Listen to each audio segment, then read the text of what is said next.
And welcome back again a second. I am now in Kerbal Space Program, and we are continuing on from the career campaign that I have started in the latest version here. So last time we made it to the Mun and back. We managed to land on the Mun with a very unconventional landing. It didn't quite work as well as we'd hoped, but we still managed to get there and we got back, which was more than I had actually anticipated actually being able to do. So kind of actually better than what we expected. But what I have decided to do now is we need to go back to the Mun and we need to get some more science from there. And the reason we need to go back to the Mun is because I haven't got enough science to get more transport cabins to get the next stage in the research tree. So I want to go and get some more science from a different region of the Mun. So to do that, I decided we'll try and build a better craft for doing it, because the last one didn't do so well. So it's a 13-ton craft so far. It'll probably go up a little bit more when I put some more things in here. It's got an engine to get it places and stuff like that, so it's got some stuff on it. But this bit should be pretty light, the middle bit, and it should fairly be able to land us on the Mun and bring us back again. That's what we're aiming for anyway. So what we need is a little bit more science here. So that's not science, that's science. And we need 2 of these modules here to be taking more readings. And we're also going to need 2 of these somewhere. In fact, actually, we'll put these on the side of this. That's come up as 4. I want it to be 2. There we are. So we've got 2 of those. We will have 2 of these, and that should be sufficient for us to actually take up. That will be our science module, and we will just make sure this is actually well connected, because at the moment it's not. So we will pop in 4 there and bring that up to there. That just makes sure the whole ship is supported quite nicely. And then what we'll do is to hide it all up, we will build the fairing, and I've got this section that will come here, and then I should be able to close the section there. So there we are. So that will blast apart then when we are ready for it to do so, and that will give us our ship. What I've done is I've put 4 engines around the outside. These engines will enable it to land just put them a bit lower so they're not going to get in the way of the deployment of that. There we are. Okay, so that will enable the engines to power it downwards then and let it land on the Mun. Hopefully. This may not work still. So this is a 14-ton ship now. So that's what we've got to power up and get into the upper atmosphere. That's going to be a bit of a challenge in itself. So what we will need first of all is a decoupler of the right size. That will work on the bottom here. And this will be then our intermediate stage section. So we need, this is a larger section. Sorry, this should be larger size. So this is going to be our engine to get us through space and to where we need to do. So we need a good atmospheric engine like that one. Maybe take the shroud off. There we go. That's cool. That's normally a good, yeah, it's Elysia is. It's an upper stage engine, so it's got a good ISP, 70 ISP. Let's compare that to that one. That's got 90. So actually, that's better. I would say that's better in a vacuum, though. So, yes, this second one has a better ISP in a vacuum. That's what we're looking for, is a good ISP. If you don't know what ISP is, basically it's how efficiently it runs in the different environments there. So some of these run better than others in different environments, whether it's inside the atmosphere or out in the vacuum, and at the moment that's cool. Right, so that will be our top stage, and I really wish it wouldn't do that, because technically that's now making it look like that's a mini one, and it's not. What I might have to do is put the shroud back on. We'll have to run it with the shroud. So there we are, cool. And now that will... Nope, and that won't even cover it up. That's weird. Okay, so maybe not that engine then. So we'll try another engine. So ignore everything I said there. It's got to look good as well, you know? So maybe that one. That's a pretty good vacuum engine. There we are. That will do. And that will also make the profile a little bit shorter as well, actually, which would be good for takeoff. Right, okay, so that puts us with that one there. And then what we need is a few more things put on the bottom here. So this is going to be our to orbit stage. So this is what's going to try and get us to orbit. And we will need on the bottom of that one something that's got a good amount of power behind it. So normally it would be something like this. These 30s will be good, but they are going to be tiny next to that unless we use something new we got, which is an engine plate. So it's not going to be that one, it's going to be that one. And we're going to set the engine plate to be, let's have a look. We'll have quad, will that work? Let's have a look with the engines we got there. Yes, that will work. That's fine. If we take the shroud off, no, it's not going to let us take the shroud off. That will be our bottom engines. That will push us upwards, so we have 4 engines on the bottom there to keep us going and push us up. That's what we're looking at. So let's have a look. And do we have the side ones? We do. So we can actually have side boosters as well, which is rather awesome. And these side boosters will enable us to also put an additional 4 engines on the outside. And this is before we go to having, solid fuel boosters. So this is going to give us a bit more thrust going up. So we need, let's have a look, some more engines. The more engines we have, the better. There we go. Okay, so that gives us a little bit more power again under the bottom there. And they have their own separation system, if I remember rightly. But I've never really tested it. So actually, let's not go with those for a second, just because I'm unsure on the testing stage of it. But what we'll do is go to coupling. And we now have a decent... Now, last time we've seen this, we didn't have these type of couplers. Now we do. These will actually push the solid rocket boosters up, keep them held out from the central body itself, rather than keep them too close, which is good for when you want to eject the things. So that's about a good height, actually. And we need to put on the top there something aerodynamic. So let's have a look. Where's my aerodynamics? There we go. So we need a nose cone just to keep them aerodynamic. And probably a good idea to put something that will hopefully, yeah, one of these will do. And we'll pop that on there, and just something to give it a bit more aerodynamics. That will work, I think. And we'll put a structure there, and we'll have it coming up to about there. Okay, that's cool, that works. And then what we need to do is actually take that thing, create 4 of them, and that will push us into that realm. Still connected, good. And then I want to take another 4, put them into the side here, but these 4 I'm going to take off the wing boosters, so that gives us a lot more power going up. So we now have 8 boosters going up, and if we bring in, where are we, those ones, that will hold us in position while we're on the launch pad. There we go. This is the new Mun research vessel, so we call this Mun Search. It's not search and rescue, Mun Research, so we'll call it Mun Research Vessel Mark 1. It may not fly. We shall find out, but we shall find out. That's okay, no problems. Right. Sorry, excuse me. Right, that concludes that vessel design. So what we need to do is make sure everything is staged correctly. So those boosters will go off, but those boosters are going to go separately, so we don't want that. We won't put them together. The ejection points for those need to be together as well, because they will all run out around about the same time. Then those 4 boosters will kick in, yep, and then it's activating an injection there, so we don't really need to eject the engine, so to speak, so we will just put those on the same one, so they'll go together. Then that booster will ignite, then we will need it to separate at that point, and those boosters to come on. That's good.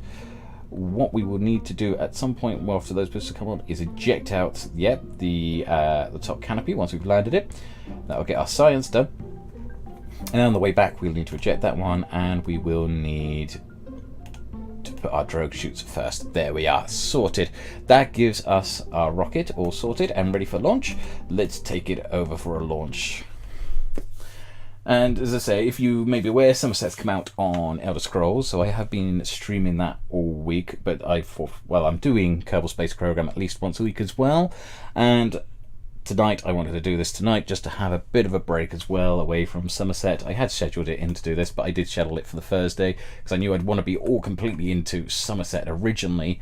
And then, yeah, I just need that little bit of time there as well. So, right, okay, this is now sitting on the launch pad. Hopefully we can get this to go up and it won't blow up with too many effects on the launch pad. So let's see. And we'll take 2 of them up. We'll take Bill coming up as well because he's going to the moon and we could always do with an extra person on board for the extra experience.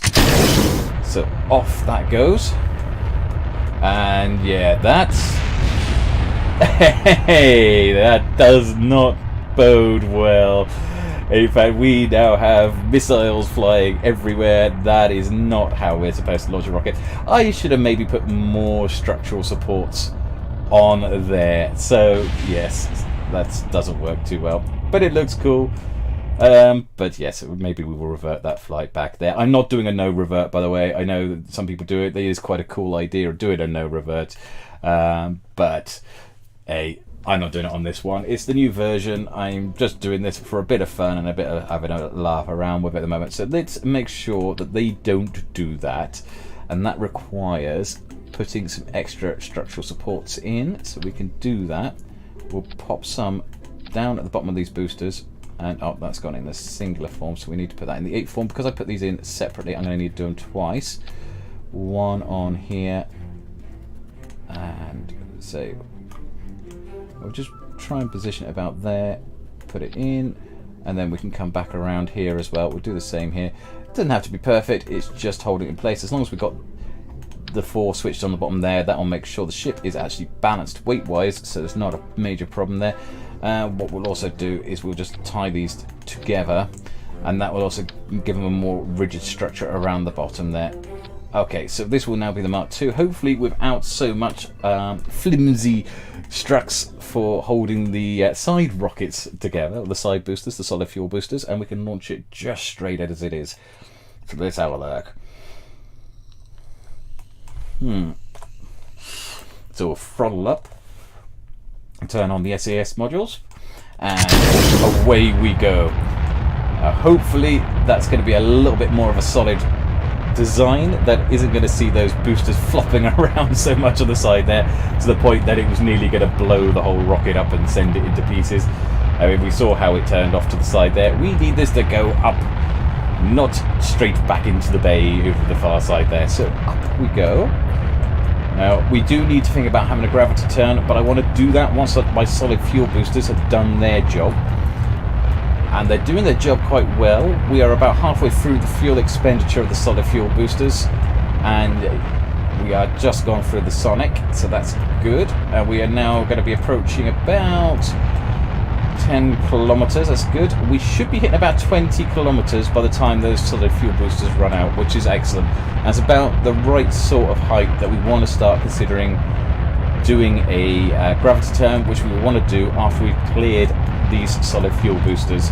So we are nearly there, and now we can let go of them, power on the main rocket before they collapse back in, and just start gently turning over, doing what we call the gravity turn. Now, depending on how you design your rockets, you can do a much lower gravity turn than what I'm doing here, but this one today, because it's using all those massive amounts of solid fuel boosters, I wanted to do the gravity turn after I got rid of the solid fuel boosters. Otherwise they have a habit of colliding with the ship and causing all sorts of problems. And there we go. We are just coming over now to the horizon, and now we're going to try and power towards an orbit. Don't want to go too far. Come back a little bit. Come back a little bit. We are going to reach space. That's going to be a given. Now we just got to hope that we can actually get it to alter back and get into an orbit. The intention of these 4 engines is to basically and literally just push us into an orbit around this planet, around Kerbal. And there we go. That's tilting back now. Not much in the way of the gimbaling side there, so that's not so good. But we can certainly work on that. And yeah, look at this. It's expanding up nicely. We should be able to add a maneuver node in here by now. Yeah. what we want to do is just try bring it into there so we can see how long we got. It's going to take, node's going to be in about 130 minutes, and it's going to take 1 minute 10 seconds to burn through what we need to do. So we're just going to tilt ourselves a little bit and then thrust back up again, and that's all we should need. Pointing at there, we should be able to get ourselves into an orbit. I'll probably use up all the fuel on this stage, and it's actually tilting back. I don't want it to do that. In fact, I want to go back to where you were. Stop tilting! But we'll have a much more efficient upper stage in a second, and that will take us hopefully into the full orbit, if this doesn't get us all the way to the orbit and to the moon. So we shall see if we've got enough fuel. Have I predicted this right? I don't do any of this complex mathematics that some Kerbal players do, working out all the delta V and everything else like that. All I do is just go, that's roughly will be enough, and go that far. So okay, right. And actually, that's not too bad.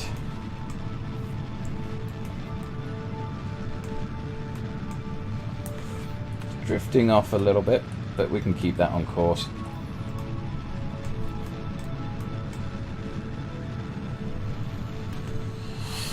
Alright, that will be orbit. Now we just need a stable orbit, which means getting it out of the atmosphere, and yeah, that'll do. Right, close enough. It's in a stable orbit. It's not going to touch the atmosphere and cause a problem and start deorbiting, so that's all we wanted. And then we're going to just set our target towards the moon. So if we come back to here, that should be about right. Just make sure we've got a good approach for the moon. And what is that? 97 kilometers. We could probably push it a bit closer. Yeah, 16. There we go. Right. So that will do. That will be a 1 minute 39 burn. That should be sufficient to get us to the moon. Now that we've got rid of that rear stage that was causing us to be weighed down a bit, that will enable us to actually orbit towards the moon. Sorry, enable us to turn a lot easier than we could a minute ago. So that's better. And now we are in the correct phase. Right, okay, so we've done that. Now let's go and work out where we are. We need to do our burn, that's it. So we need to do our moon burn. So we got 1 minute, we got 22 minutes to get around there. So let's just warp around the planet until we get to somewhere close to where we need to be doing our burn. Coming around quite nicely. There we go. So we're about 2 minutes away now. That's good. Just put that into there, and then we'll focus in on the moon because we want to be able to see how its orbit's going to look as soon as it comes in.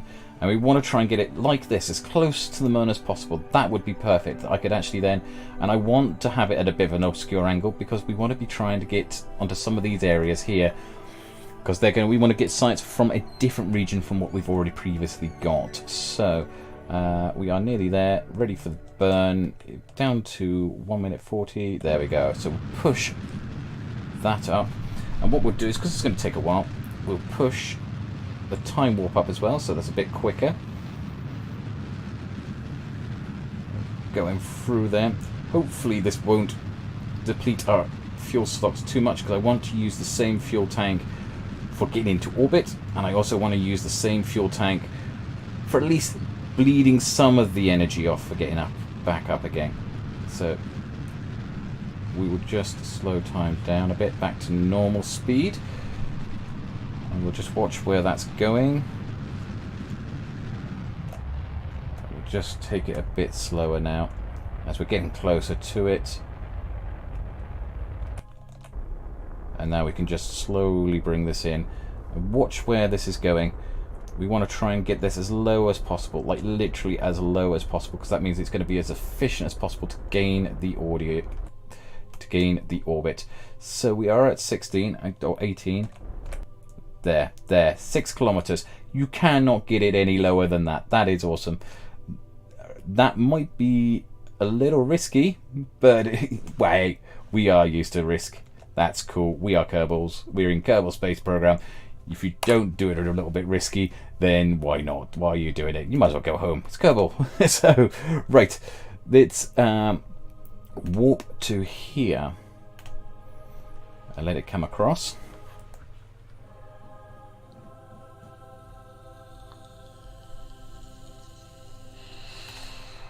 While it's doing that, let's check our fuel tanks. We've got about half our fuel tanks still at the moment.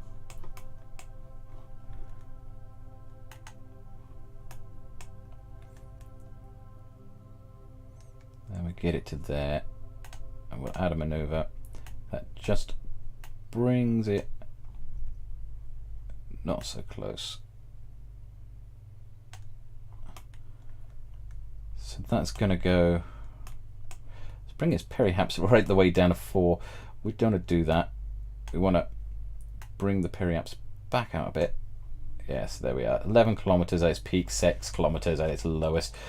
That's fine. It will take 28 seconds to do the burn. That's absolutely perfect for what we want. So we will just position this back. We're about 20 minutes away from doing that burn. Make sure we are not going to end up in trouble, but trying to keep it as efficient as possible so we get as much energy as possible going down, or you save as much energy as possible, because we were going to be landing without landing legs. That's going to need us to do a very gentle landing. That'll be using these 4 boosters on the side here. These will also be the same 4 boosters that are intended to get us home, so we have to be as efficient as possible on these ones, just so that we aren't going to have any problems later on. Right.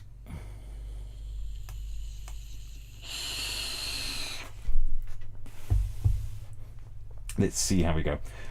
Which means we've got to try and use this tank as much as possible, which means we need to be as efficient as possible at this point. So we want to fast forward to where we are getting down to about 6 kilometers above the surface of the Mun. Getting that close. The reason we're getting that close is the closer you are, the more the gravity of this is going to have an effect of bending on you, which means you need less energy to be able to actually achieve your orbit. So there we go. We are nearly there, nearly into position.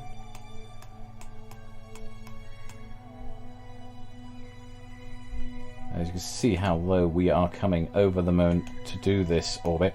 But this is what I was explaining on the last time we're doing this. It's not about how much gravity there is. It is, about how close you are to it. You can achieve an orbit at any distance. I mean, literally any distance you can achieve an orbit, as long as there's nothing in your way. And that includes atmosphere. So if you've got an atmosphere, then your orbit's not going to work.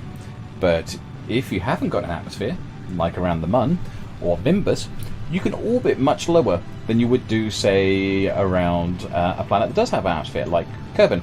That's the same in real life as well. We can orbit much closer around the Moon than we can around Earth. Right, so that's bringing us down to 5 kilometers. That's good. And hopefully that's not going to intersect any terrain. And that's the biggest bit I'm worried about, is that maybe there'll be mountains and stuff in the way. But I don't think there is. I think we are going to be good to go. I would like to land in there, but I think that might be a bit ambitious. We will see. We'll save it. We are now orbiting quite low over Nimbus, the Moon. And we'll bring it around a bit. Get rid of that. And what I was thinking is that as we come around, I come around the lowest point, which literally is that point. There we go. We can click play again, and we're going to put a maneuver in here that will just bring us down a little bit, but also bring in there and just a little bit closer there. Just bring it in that little bit touch closer. Hi there. Oh, thanks, Islander Rob. Thank you for the raid and the host there. You are welcome to my Kerbal Space program there. Very much appreciate that. How are you doing this evening? How's things? I'm just basically with very low tech, not very far on the tech tree, trying to get my second landing on the Mun with a possibly less than conventional spacecraft. But welcome and thank you for doing that. That's very much appreciated. Hope you are keeping well. Right, okay, so where were we? I just set that up and I got a 26-second burn to do that with what is possibly a suicide burn there a second. Connecting to there. Right, we're angled right, about 2 minutes away. We'll just bring it around a little bit more. Speed it up there a bit. And coming in closely.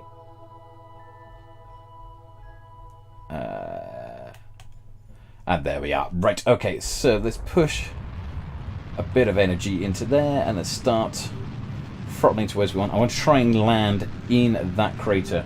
So if I can get it in that crater, that will be new science for me to research. And in fact, actually, that there would be perfect where I've got it now. So if I can clear the way lows there. I was just testing an overlay and thought I would share the love. Now go and Sally, but you seem like a lovely chap, so I'll throw your follow and a raid proper soon. Thank you, Islander Rob. That's very much appreciated. And anytime, you're more than welcome to test things out with us as well. I mean, only just been streaming in the last week and a half, so I'm still testing myself at the moment. I'm still learning how to do things myself around there. So yes, I got overlays and stuff that I'm still trying to work out how to use. Pleasure to meet you. Thank you for the nice words there, and I hope it all goes well with you. And yes, more than welcome to raid us anytime, and I'll check out your channel as well. Thank you. Okay, right. So let's see if we can get this back into place. Right. Okay. Where are we? We need to be pointing in a retrograde orbit so that we don't crash into Kerbal. We are coming in very into the Mun. We are coming in very low. Oh, brilliant. Awesome. Thanks, Islander Rob. Yeah, that would be awesome. Any tips are always appreciated. I normally stream Elder Scrolls Online. That's usually my usual thing, but I do Kerbal Space Program about once a week as well, just because I like them there. I know a few people in the ESO community, so I tend to have a bit more viewers with that sort of thing, but in Kerbal, it sort of tends to be me and maybe one or two others at times. SOBS is awesome for overlays. Okay, I'll have a check of that one out there. I got Stream Elements one recently. Tried it out, but it was just a little bit different to the normal OBS, and I think I'm going to need to sit down and have a morning or an afternoon just playing with it, just making sure I can work out how it works and see how it goes together. But it seems awesome. It's cool. But yeah, okay, I'll check out that SOBS. Thanks for the tip. Very much appreciated. Right, and just keep an eye on this. Make sure I'm not going to crash my ship into the Mun. That would not be appreciated by, I think, the Kerbal.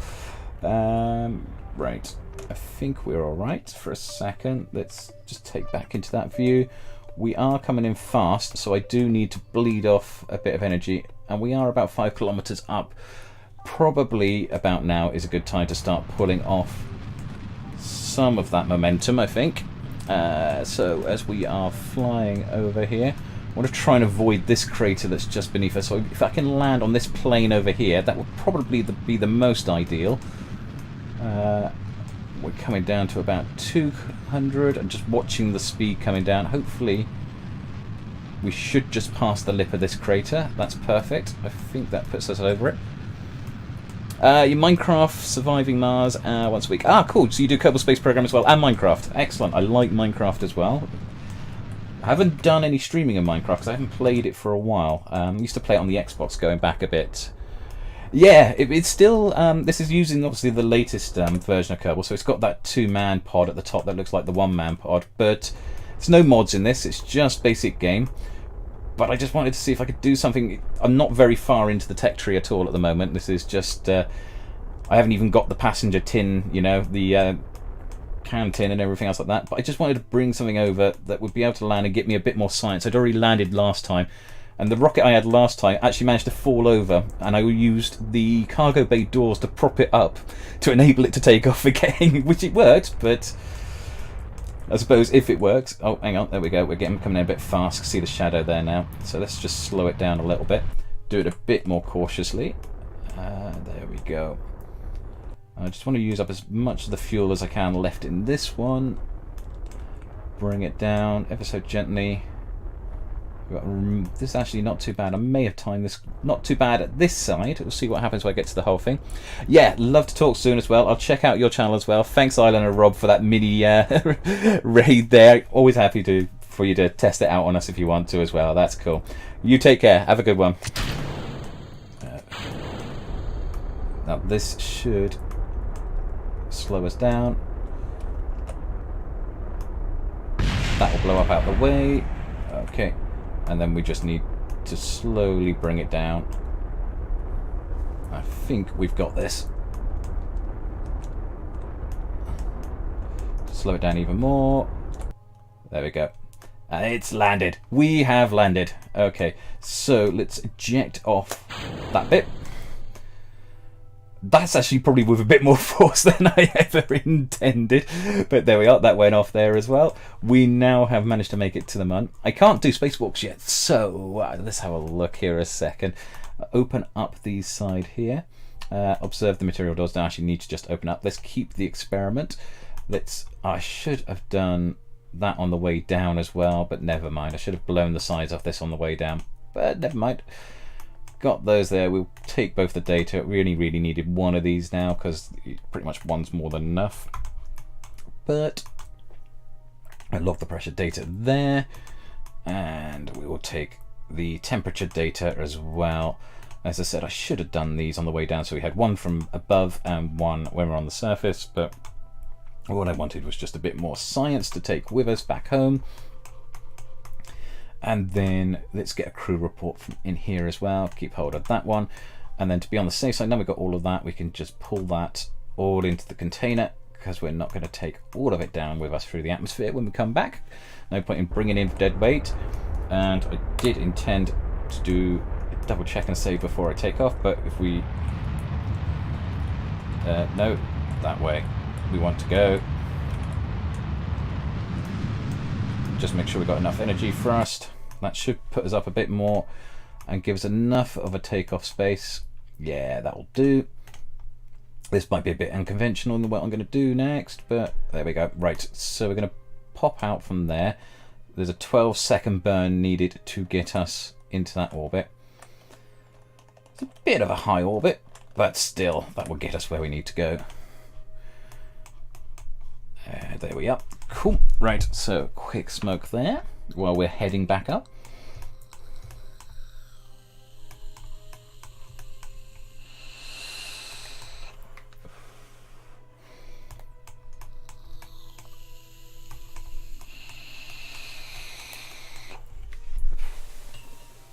Right, so we got 2 minutes to go. Let's push it up so we get to the 12-second mark. I'm going to try and reach another orbit. So we're getting up quite high now. Perfect. Up into that distance. And then we can just burn it for 12 seconds. Put us into orbit. It uses up a lot of fuel, unfortunately. But we are reaching orbit. And there we are. That's orbit. Okay, so we have reached our orbit, which is what we wanted. And now we need to find a way to get back to Kerbal. This isn't going to be easy because we're coming off it at a bit of an awkward angle. But let's have a look, see what we can manage. So if we bring this in like so, no. Where are we going? There we are. And then we need to bring that in, no.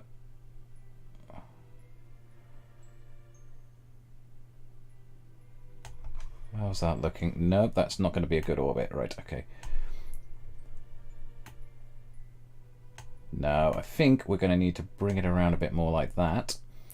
There we are. That gets us down to about 2.5 and on a crossed orbit. So that's all right. That's not too bad. Let's see if we can lower that. No, lower it that way. How's that? 3 kilometers. Well, that was actually worse. Hang on. Let's have a look. 2.5, that's our best at the moment. Let's try that. No, just these fine adjustments on the way marker. Bring it in. 1.3. That's a little bit better. What are we now? 642. I'm just keeping an eye on where it is in its orbit. 175. Can we get that closer? 85. 21. That's what we're looking for. It'd take a 15-second burn from there, but that would get us out of the Moon orbit and heading back towards Kerbal into the atmosphere in a bit of a awkward angle arc, but it will do the job. So that's what we want to do. Transfer over to here. No, I don't. I want to. No, I don't want to do that. I want to focus in on Kerbal. So let's bring it over. That's what I wanted to do. Bring it to focus Kerbal, so when we do the maneuver, that will be visible. 16 minutes to that burn back towards Kerbal itself. Spin this ship around. Of course, we will lose the bottom part of the ship just before we go through the atmosphere. There should be enough fuel, I hope, in the tank to get us at least back towards the atmosphere. We shall see now. We've got to get a 15-second burn out of these rockets. So 16 minutes time. Let's fast forward to that point. Head on in. 12 minutes. Down to 10. Just watch that timer. It can be so easy to shoot past your mark when you do it this way. You can use the warp function as well. Just plot a point on the orbit itself and just warp to it. But sometimes it's just easier to do the fine-tuning through there and just wait until you're close to it. Just bearing in mind that by the time you click the button, usually several more seconds will pass before you actually get to where you need to be. And there we are. We are at 15 seconds now. So let's burn off the last of this fuel to see if we can get this back towards, out of the orbit of the Moon, and back towards there. That's it. That's looking good. Let's slowly bring it in now. Right, we are inside the atmosphere. That's good. And there we are. That's perfect. I don't need to do anything more than that. There's probably very little fuel left in the tank. Literally a drop. That is pretty much all there is. So we will save it once more. We have taken all our data and put it into the top part of the module there. And we will bring this now into... well, we will warp it forward. Work out which way it's going around there, because I can't work out it itself. It might be going over the top to come back in. So... no, it's going that way around. Okay, so let's do a time warp to here. This will be landing on the night side, but that's perfectly fine. That's not a problem. So we're coming back from a Moon transfer. Need to bring the ship in gently.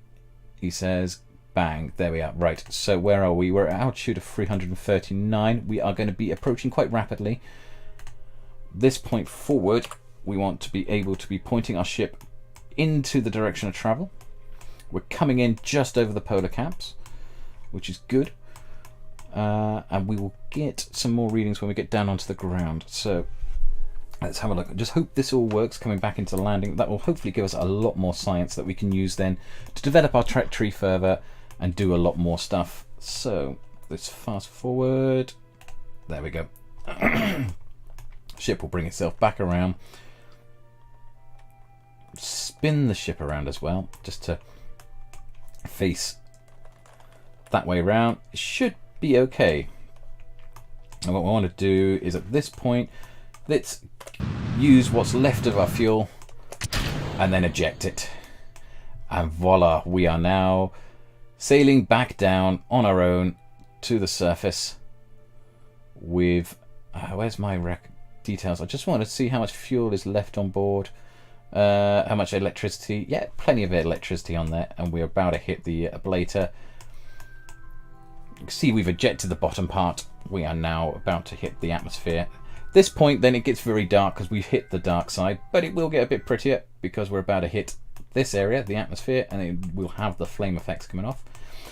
Doing about 3,000 into the atmosphere, we should be all right, I hope. And we seem to be coming in over ocean, so that's not so bad. That's the other bit we want to concern ourselves about. Right, so hopefully this is the other bit I always concern myself about. If you drop the bottom stage off as you're coming through, what happens to it? Does it just come flying back at you? Thankfully it's overtaken us, or we've overtaken it. and it's just flying back there. That will blow up of its own accord in a minute, so it won't be able to take the heat that the front of this heat shield can take. There you go, that was what I was talking about.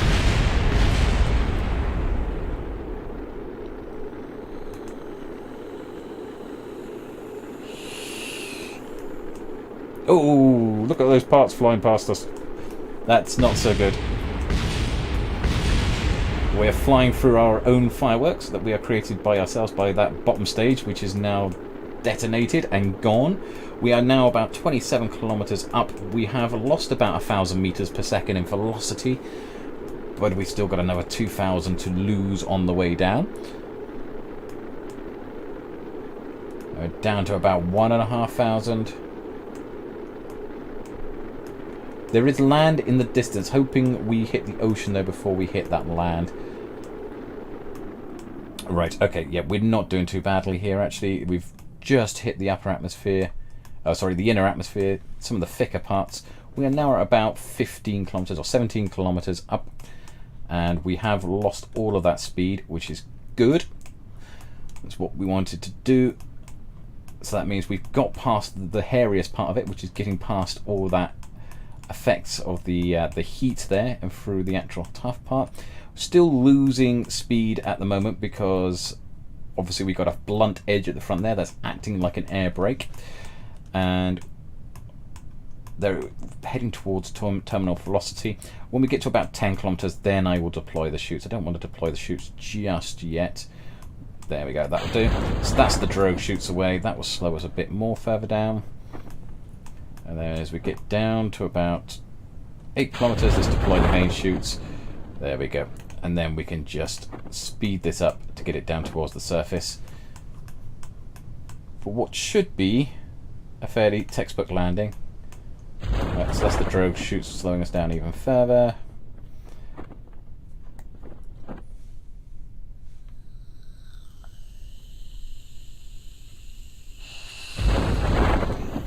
And that's the main chute.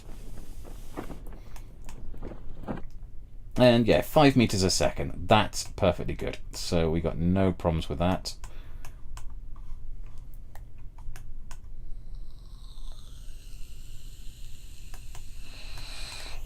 And ablator wise, we barely touched the ablator on there. We only used about 425 out of the 500. That's something I should check out more often as well, is that I think you can reduce the amount of ablator you put on the front of these things, so you can actually adjust their weight by how much ablator you put on, so that you can actually fly these things a bit lighter, which obviously means that you're going to be a bit more fuel efficient as well. But here we go, about to splash down into the ocean, and hopefully we can bring back 2 more people from the Mun with a load of science that's going to be of benefit to us. There we go, cool. And yep, we will recover that. There's no money in that mission because I was not doing any contract related to it, but what there is going to be loads of science, and that's what we really needed on this occasion. So it's 297 science, look at that. 423 funds, 123 reputation. We've been to the Mun and back yet again. So let's have a look. We have stack separators, Clampatron. That's going to be needed for doing our rendezvous in orbit, and would also be useful for future missions. We also need that stack there. There's nothing really I want on that tree. And that tree is all small little probe stuff that, well, I don't know. I might want some probe stuff, because I might want to start putting some satellites up, and they're best done with some small probes, small things. So let's have a look.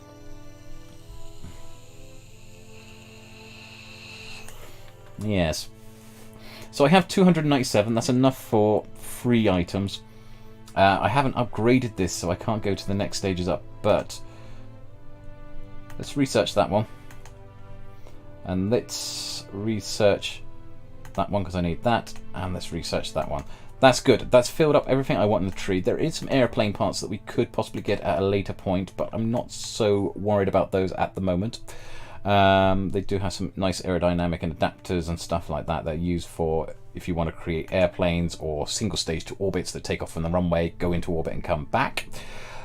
But before we do that, if I drop back out, what I want to do now is just have a quick check, see what contracts we've got here.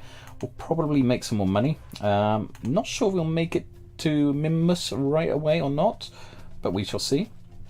What I want to do is just do something that will bring in a lot more money, so I can actually upgrade some of these facilities, because this facility needs upgrading. It's going to cost 451. That's more than I've got.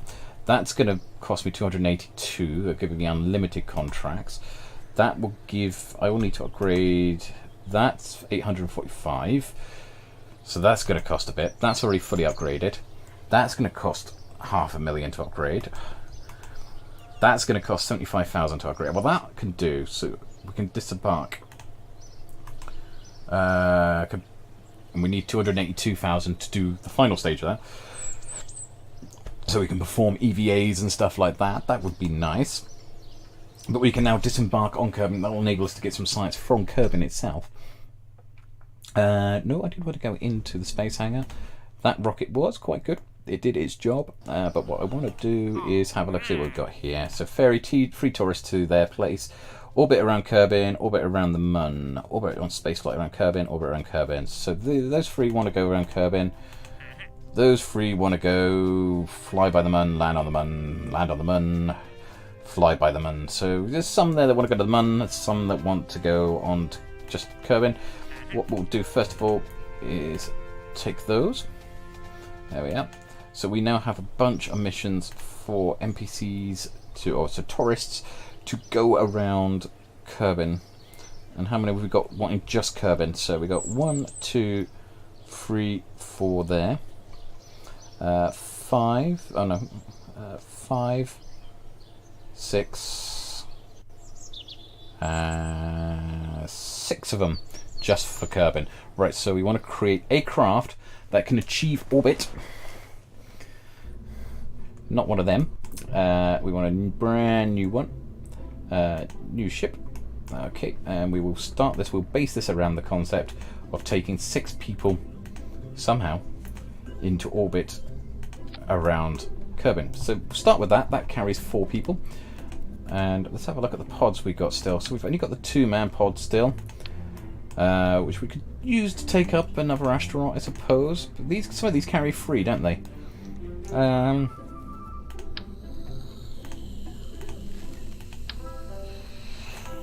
Not sure. I'm very happy with the way these work, mainly because they tend to roll off down the hills, and we don't want that to happen. Right, okay. So let's have a look what we got here. Adapters. Right. No, not that one. Okay, there's that one, which could do as an adapter. I'm just trying to find a way. I think we'll use this as our top part. Unless... now I know what I could do. Not that one. Or that one. We want something that's sort of halfway between those two. No, not that one. Right, okay. I'm sure I have seen an adapter structure. There, that one. That one will do. Rather it be a bit more upright like that. And then we need to go back to our utilities. One of them. And then we'll put our flight cabin on the front. There we go. There is our rocket.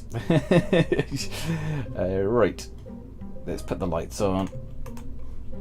This is what we're going to be flying and bringing back to Kerbin. It's 4 tons, so it's not too bad in weight, but we probably want a few more parachutes on it than we did last time. So we're going to put 2 parachutes here. It's just to try and encourage it to fall the right way, but not that it really matters as long as it gets back safely. 2 there. Put the lights on that one as well, and the lights on there. That's good. And then we will put 2 around there. So we got drogue chutes slowing us down from the top there, and then we will also put 1 final main chute just there. There we are. That's cool. And then we will need to have our height thermal stuff, so we need to make sure that we can do a re-entry. I'm pretty sure, but we could probably take the ablator down to about 400. That will reduce the weight slightly. And then Right, okay. Let's have a look.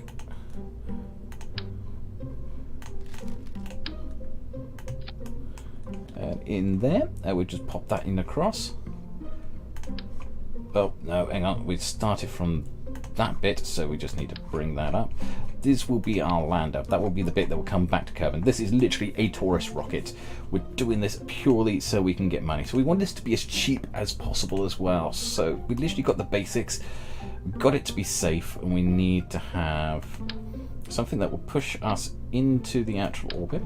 So something like, well, free stage?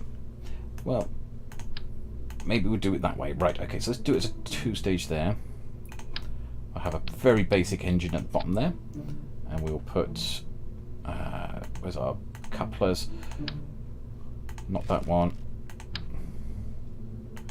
And we'll call this, that's 20. And then we'll put an engine plate on the bottom there, I think. These new engine plates are awesome that they've introduced into the new thing. I love the ideas of these. I mean, I know there's been mods before in the past that do them, but engine plates are cool. Right, okay, so we'll do that one, and we'll cluster node it up, and we'll pop some engines on there. Right, okay, so that's cool. And we'll have couplings that we'll do there, and we'll pop that on there, engines, and then we'll pop those on the side there. There we are. So this will be our basic rocket. So what's that? 38,000. We need a little bit more in this. It's going to cost a little bit more, so we'll have to put boosters on the side there. We'll put, hopefully, this is capable of achieving orbit. That's all we want it to do. We want it to just to achieve orbit. It's a rocket that is designed purely to get us up and around to get some money from Kerbans who want to just do an orbit around Kerbal. It's a bit of a touristy rocket, so it's not even capable of docking. It is just literally goes up, goes around once, comes back down again, and that's what we want. So let's do that. There we are. And we need some of those. So it's a bit more expensive now that we've put some of the nose cones and aerodynamics on it, but that's fine. 43,000, that I can live with. Okay, so this rocket will cost 43,000 to send 6 Kerbals up and back again. Hopefully that will make it cost effective. That's the other part of the thing, is that you need to make it cost effective. And so yeah, 43,000, hopefully that should be able to do what we want it to do, which is get it up and back again. Right, so now we need to put Jeb into the driving seat because he needs to fly this thing. Oh, actually, let's put Valentina into it because she needs to be able to actually do orbits herself and needs to be able to plot things. So we will do a very rough orbit on this one. And then we need to work out who the tourists are that need to go. So we need Lucen, Carlo, and Barfields and Kersen. So the top 4 there, they're the ones that need to have that bit orbit around Kerbal. So's Dudson. So let's grab Dudson. And who was the other one who didn't want to go all the way to the Mun? It was Dudson and Eden. So Eden, where are you? There you are. So you can go in there as well. We will call this Space Bus Mark 1. And the idea of this one is it's going to try and just bring us some tourist money. That's what we want. Right, okay, what I haven't done is sorted out the staging. So we should do that as well. So we'll pop that on there.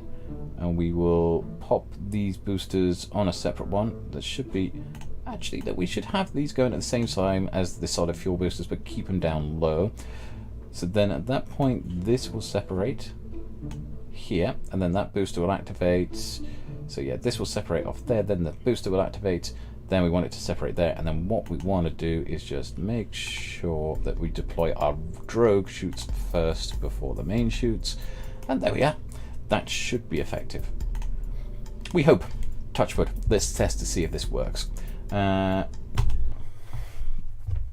Hopefully I've made those boosters solid enough.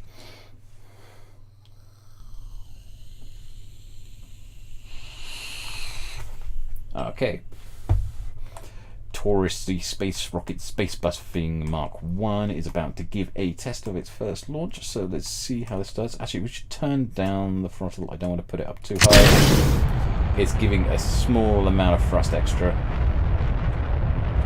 And then we can just push it up a little bit more. Hopefully this will get us up to some sort of decent height. We're trying to just basically maintain orbit. Nothing more. If we can get to orbit, I will be happy. That would have done its job. I mean, suborbital will turn around and give us a little bit of money, but where are we at the moment? So we currently have 304,000. It cost 40,000 to build this rocket.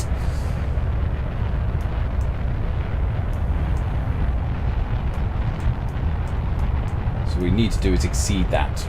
Exceed the 40,000.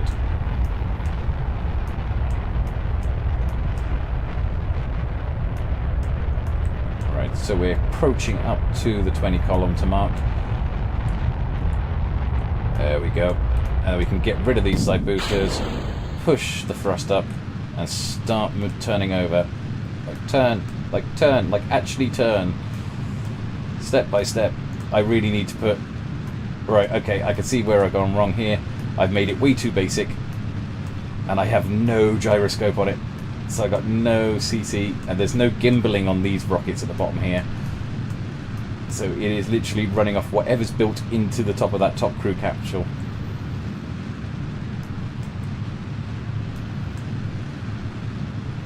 But this should certainly get us into a suborbital, at least. That's where we're aiming for. And oh, we're wandering off path. We don't want to do that. You want to come back. Come back.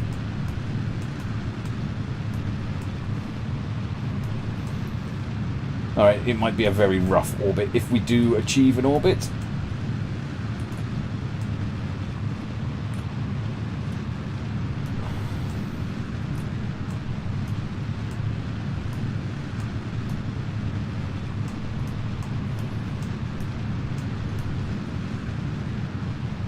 we may not achieve an orbit on this one. But that's fine if we don't.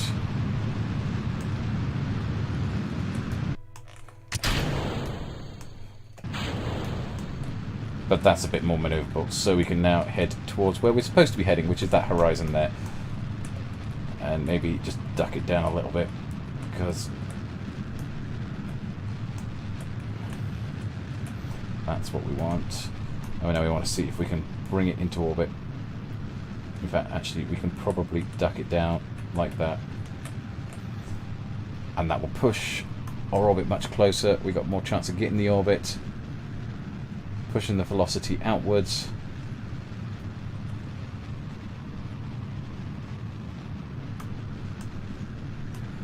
Actually, she has the ability to do a maneuver node. So let's see what the maneuver is. It's 5 minutes. It's a minute in that direction. Okay, so let's push that over to there. That will put us into an orbit.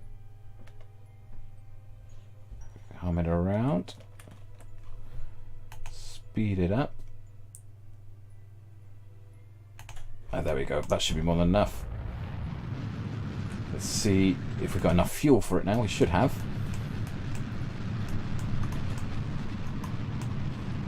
Try and get her into an orbit. So we are in a suborbital, which means we've achieved one of the two goals. We just need to achieve the other one, which is to obtain the orbit.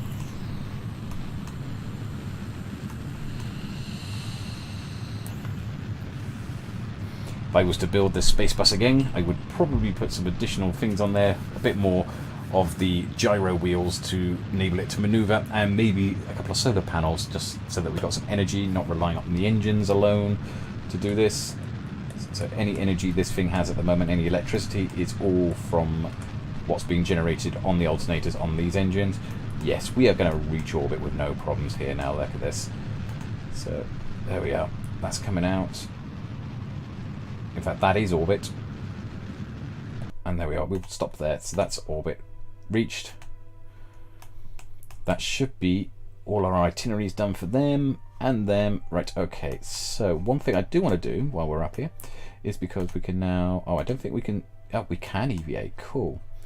So now we can take an EVA report, which we haven't been able to do before, and that'll give us a little bit more science. Right, so I think it's fair to say that we should at least do one lap of the planet with them, otherwise we've got better give them their money's worth.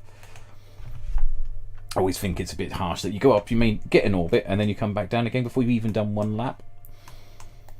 It's kind of ripping off the people on the mission itself.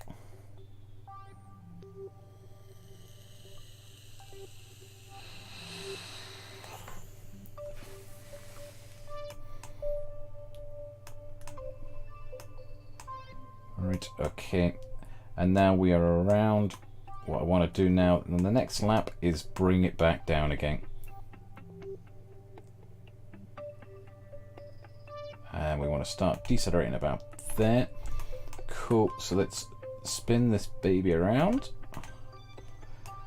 She doesn't like maneuvering too well when she hasn't got her rocket thrusters on, but we will.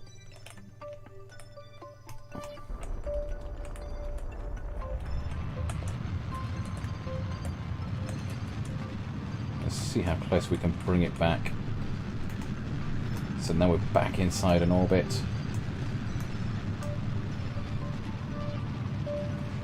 Where are we going? Where is it taking us? Stop, stop, stop, stop. It's decided to spin. That's because I haven't put the stabilization on. That was clever. So flying without stability. And let's go.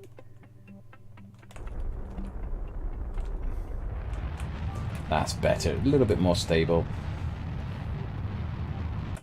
And that should bring us back down. Quite nice and neat. Okay, right.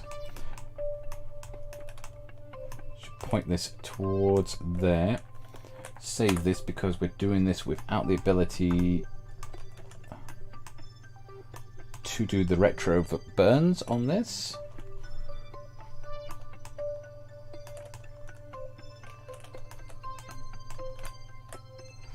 And we shall speed this on. And straight over the Kerbal Space Center, which is not what we were trying to do. So we'll try and burn off as much thing. I was hoping to try and land it on top of the Kerbal Space Center, but I haven't quite timed that right. So never mind, let's push as much energy out of it as we can. Because that headland down there, you see that's the island and there's the Kerbal Space Center. We are not going to hit that.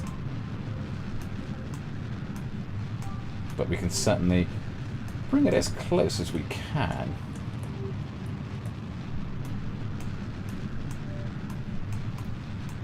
So we will bleed up as much energy as possible before hitting the atmosphere.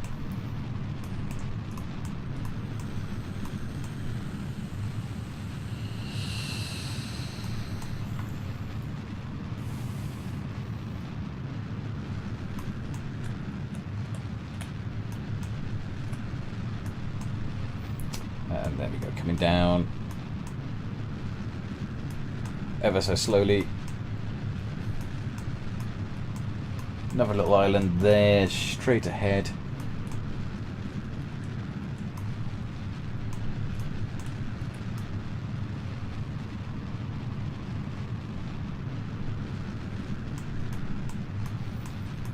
Thousand meters a second, just coming in slow as a pie.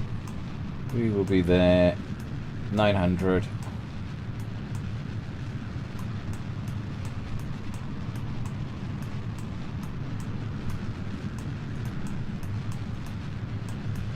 That's actually, we won't even get heating effects of that because we're coming in so slowly at this height, and we are about to hit the top of the thick part of the atmosphere.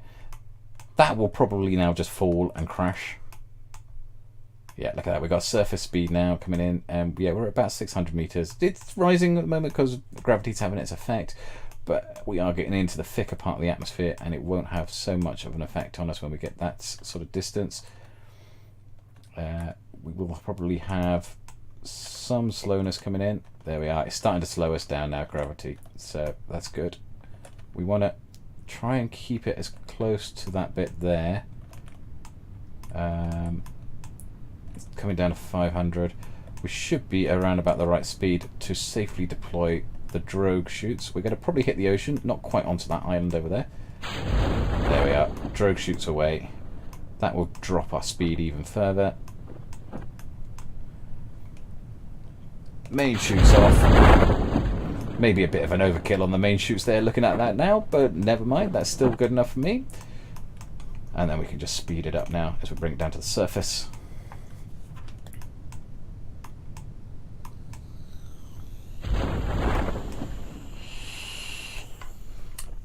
And just for the final deployment, off that goes. There we are, sorted. I'll just gently bring this back down to the planet. It shouldn't be too bad. Let's have a look at the ablator. It barely, well, it didn't take anything from that re-entry. We had actually slowed it down to the point that it didn't even need the heat shield. We were down to about 700 meters a second when we hit the upper atmosphere properly, and that was just like, yeah, that's not going to do any heat effects at all. So that's pretty cool. But yep, dropping down ever so slowly, getting down into descent here. We will be arriving very shortly into the ocean. Unfortunately, this is the slowest part anywhere in Kerbal Space Program. If only there was a way to actually speed this up even further using the clock there, like you could do when you're in normal orbit. But we are just about to have our splashdown here. We'll bring our first orbital Taurus back to Kerbin. 10 meters, and there we are, splashdown. That's exactly what we want. Recover the vessel. Hopefully, if it doesn't break apart when it tips over. There we are, we have a splashdown. Awesome, so let's jump back over to the Space Center. 44 science, you know, but that's actually not too bad. We gained a little bit out of there, but the biggest thing that I wanted out of that was funds, which is exactly what we got. We got ourselves 200,000 there. That means that gives us a little bit more money towards developing and upgrading some of these around here. I need to still maybe get a bit more, so let's upgrade the mission control, because that'd be one of the things that we want to upgrade. And then let's go and have a look and see what missions are available. Rescue from the orbit of the Mun. I'm not so keen on some of these that are here. Ferry tubes, astronauts up and back. These want Kerbin ones. Yeah, they can do. Where does he want to go? He wants to go to the Mun. I'm not so keen on that. I want some more who are doing... let's just abandon some of these. Plant a flag on the Mun. I can certainly do that. Let's take that one off. Build a new surface outpost on the Mun. What type of surface outpost? So it's got to be a new outpost that has an antenna, has a docking port, and can generate power. Has a facility supporting at least 5 Kerbals. Maintain stability for... Well, that's not too bad. That's a really easy base to sort of build. So we'll build that one. Now we need to rescue Kerbal from the orbit of the Mun. Do we want to do that one? Not for the time being. Build a new orbital station around Kerbin. We could. 4,000 units of liquid for liquid fuel on there. That's going to be a little bit more difficult to get that amount of fuel up there at this stage of the game. Everything else on there is not too bad though. I would say 11 Kerbals. Yeah, I really want to start building stations in orbit of the Mun, because there is a way of doing things. I've done it previously on campaigns where you have a station in orbit of the Mun and you have a certain ship design that goes up and back and forwards to that. That's designed just purely to get to the station and get back down. Oh, you've bought the game. You've bought Kerbal Space Program of your Zucker House. If you need any tips, come and let me know, because it can be a very steep learning curve in Kerbal. I will say that, because you do need to have the whole thing of getting the orbital mechanics, and getting your first Kerbal into orbit is very difficult. I will say that. How are you doing, Zucker, anyway, at this time of day? Is everything all right with you at the moment? I have literally just got back from a mission doing it. Well, I just done a orbital mission to get some tourists up there to get some more money, and I'm just about to do a... Well, I just done earlier a second mission to the Mun to get some more research done and under me. What I would recommend if you're first playing Kerbal, play sandbox mode first. That opens everything up so you can just learn how to build ships, how to try and fly them. And then go into career mode. You can do career mode straight off if you want to. It will be a bit of a curve going into it when you do it. But yeah, when you start to learn to play it, if you need any tips, let us know. It is a great game. It's a very good game, but it is a game that has a learning curve with it, and that's what I would warn with everyone with Kerbal Space Program. I love this game to bits. The things that you can build in it, and the things I've built in it in the past are, I absolutely love it to pieces. But at the same time, it has so many foibles to it. If you love blowing rockets up and blowing Kerbals up, then you will really love it. That's the way to think about it. If it blows up, you sit there and you just go, yay, I just blew up a Kerbal. Oops, sort of thing. It's all part of the learning curve. Right, okay, so we want this. I just want to look at these missions a second, because I want to see if I can get some more missions that will enable me to make money. And that's the biggest thing I need. Position satellites, no, I don't want to build satellites. I don't want to rescue your people there or test heat shields. Where does he want? He wants an orbit around Kerbin, and that's about it. He'll give us 10,000. So he would do. He's going to the Mun. I don't want that. I want you guys. Oh, you want to go to the Mun as well? I don't want you guys as well. Don't want to rescue you or you. Ferry 2 astronauts. So he wants suborbital around Kerbin, and he wants Kerbin. So that's all right. There's a few more for Kerbin. Right. Okay. Now what I'll do is I'm going to do one more flight to test this rocket. I want to make some slight modifications to the rocket I just flew, because it was doing alright, but it was just struggling with a couple of bits. And what I want to do is just take this top bit off, and I want to put one of them in. That piece of the unit there, that single unit there, is designed to make it easier to turn the craft. They're called reaction wheels. They enable that to happen. Possibly just tuck this gently back down into there so it looks a bit more flush and streamlined. That's better. And then some solar panels, just so that we can generate some electricity while we're up there. Not that it's really necessarily needed on this craft, but it's just handy just in case anyway. In fact, actually we'll pop the solar panel on that bit, and that should be fine. Yes, 2 of those. That should be all that's needed. Just make sure we've got another way of generating electricity, and not just from the main rocket itself. And then that should be our rocket. I don't know whether we should still call it the Mark 1. Maybe the Mark 1A. It's not really a Mark 2 yet. Right, let's pop some tourists in again. So we'll need someone to fly this thing. So Valentina's doing all right at the moment. Let's pop her in there. She can be flying the tourists. Who have we got to do? So Seambart. Where is Seambart? There he is. He can go in there. And who else can go in there? Tygon and Greg Doss. 2 others. Anyone else who wants to go on a flight around Kerbin? Yes, Desmi and Tanster. So let's have a look. Where are they? Desmi and Tanster. I think that will be probably all of the ones who want to go and do a suborbital. Full orbital, yeah, so that's fine. That's no problem. So we're taking 5 up for now.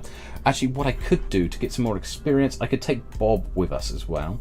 I'll pop Bob in there. He's one of our crew members, but this will hopefully enable him to get to level 1 and actually start giving him a little bit more experience, because he hasn't been flying out on missions yet. So we will save that, and then we're going to launch this one, and we'll see if we can get this one up into the atmosphere and into an orbit. The last one did it quite successfully, so let's try and see if we can get the second one to do it.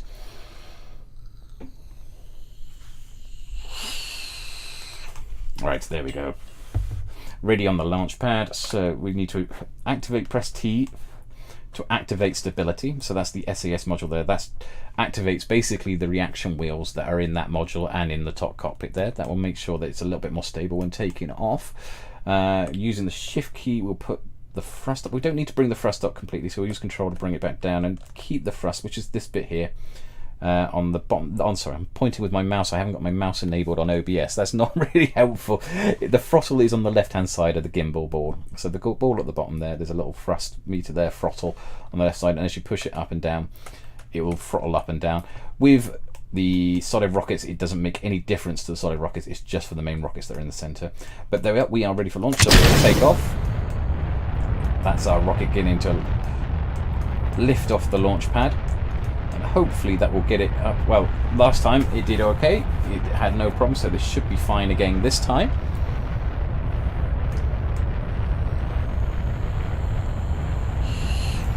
Our Kerbal's down there in the bottom left. bottom left, bottom right are all looking absolutely scared out of their minds, and I am not surprised. I'm flying this rocket. I'm in control. I would be scared out of my mind as well if I was in control of a space rocket as well.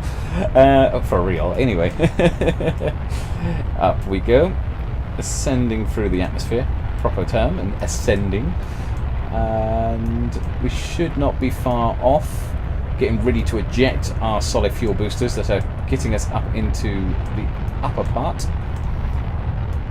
And as we approach that point, I'm just going to push the throttle up on the central 4 engines, so they're now powering properly, and we can release those. Off they go, and now we can start turning into an orbit.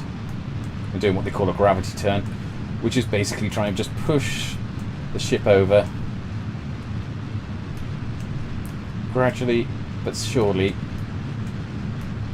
because we're turning into our orbital turn. Now, you always turn this direction for a reason.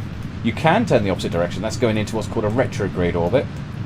But when you're going this way, you have the speed of the planet turning, the actual speed of the planet rotating, gives you a bit more extra speed that you would have to counteract if you went the opposite way. So you use less energy if you launch this direction than if you do the other to go into orbit. And that's actually true when launching on Earth.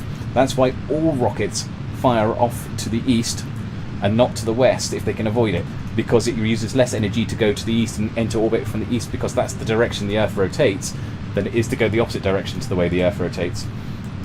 But yeah, this does exactly the same thing. So we are up into space above Kerbal now, so we have reached past the 70-kilometer mark, and we are going to get rid of this bottom part of the rocket.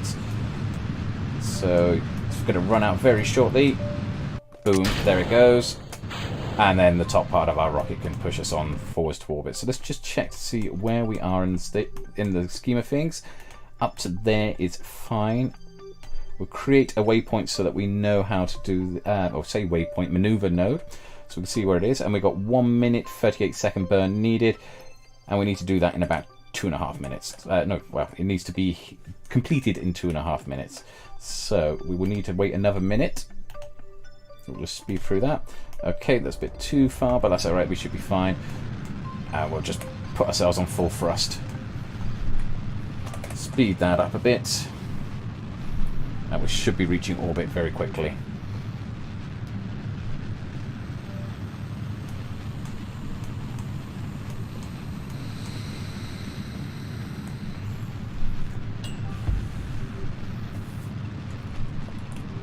Yeah, nope, nope, keep it on course, keep it on course, thank you.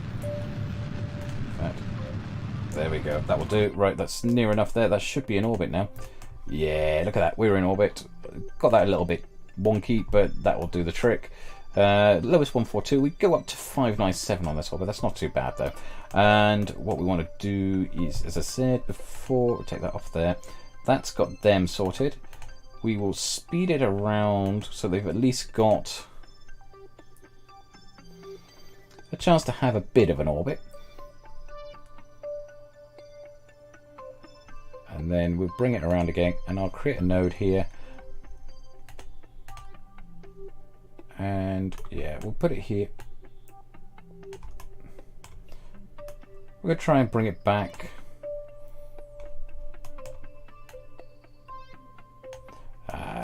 Yeah, we want to try and land it back near the Kerbal Space Center.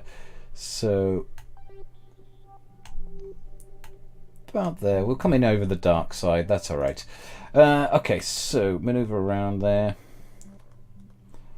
Better make sure put it on stability mode towards the blue part on the gimbal ball at the bottom right, out on the bottom center of the screen. Point towards the way marker. That points our ship in the right direction, and then we need to do a 31-second burn in 40 minutes. So we just want to speed that up. There we go, coming over.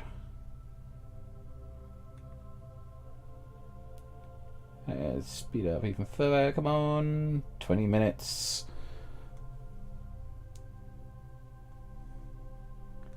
And there we go, 10 minutes. 9876543 This won't probably reach the Kerbal Space Center actually looking at it, but hey, let's just put it around to there a little bit then. So there's a little bit different. So 31 minutes. Again, another 3 minutes. That's okay. So there we are. That's close enough, I think. No, quite there. There we are. That should do. Let's thrust up.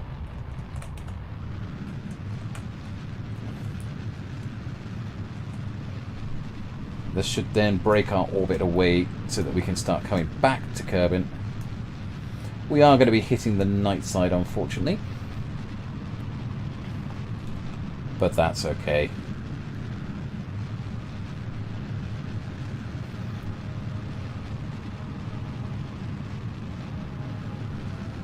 There we go. That will do. That will do quite nicely. Right.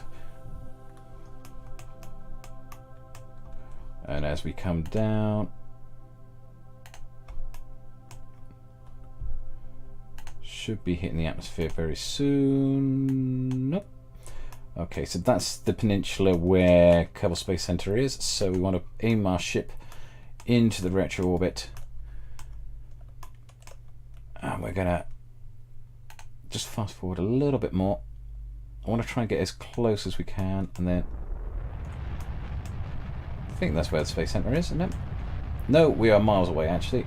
So let's keep that going. That's where the Space Center is. Now I can see the Space Center. Now we should slow down.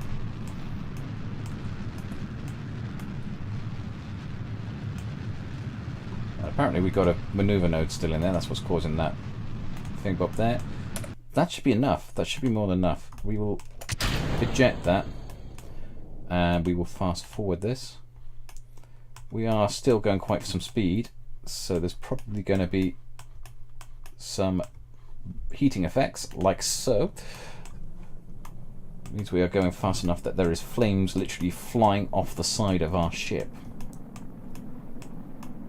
And that down there, that little slippery dot just beneath the ship is the Space Center. So the closer we can get it to the Space Center, the better. You don't have to, but it's normally just it's easier for them to recover the vessel if it's right by the Space Center than if it's on the other side of Kerbin. It does have an effect, I think, actually on the actual cost of what you get to recover. But I think it depends on what programs you put in the Space Center. But it's good practice to try and bring things back as close as you can. Okay, maybe we should have slowed that down a little bit more, but never mind, that's okay. We are flying past. We won't be far from the Space Center. The ships won't have far to travel to get us. Just looking at it, it's just underneath the rocket, the glowing effects there. We're coming out over the island. There's that island there. That's actually the second test. That's the test strip. There's a little landing pad on one of these. Not landing pad, that one there. There's a little runway built onto the side of that island. Oh, accidentally deployed our drogue chutes ahead of schedule. Never mind. So we're not far off from the island. And yeah, there we are. I can see the Space Center now in the distance. Let's deploy the main chutes. And down we come. And actually, yeah, we will be just landing just off the coastline. And we can see, yeah, the Space Center behind us there. And there's that second runway strip there. You can just about make it out in the dark. It's not easy to see, but there is a second landing strip there.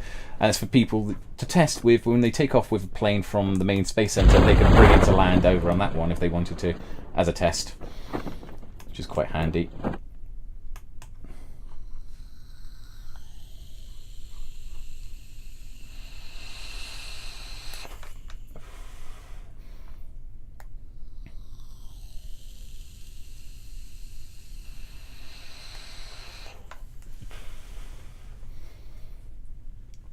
Okay, it's going to take its time coming down to land now, but that's coming down quite nice and safe.